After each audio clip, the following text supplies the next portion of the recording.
Les peuples au combat.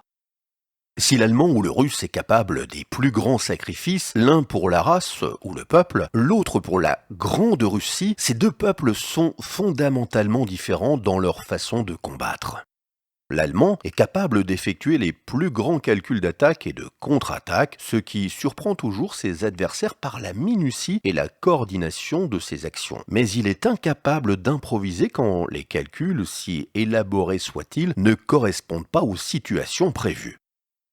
Le russe, quant à lui, est le spécialiste de l'adaptation. Il attaque sans calculer, ce qui lui occasionne toujours dans un premier temps de lourdes pertes. Mais ensuite, il analyse et corrige, ce qui perturbe toujours l'adversaire, voyant dans les premières défaites russes de la faiblesse, alors qu'elles font partie de sa façon de mener le combat, basé sur le sacrifice des premiers combattants.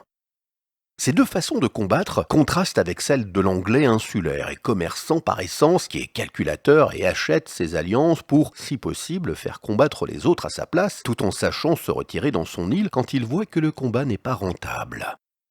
Cette analyse ne serait pas complète sans décrire l'esprit combattant du français, dépourvu de la mentalité mercantile de l'anglais ou du sentiment d'appartenance raciale à un peuple comme l'allemand, et qui, bien qu'incapable de ressentir une unité populaire à cause de son système sociétal de caste, trouvera la volonté de s'unir dans les plus grands sacrifices pour des idées abstraites comme la liberté, l'égalité et la fraternité que lui feront miroiter ses chefs.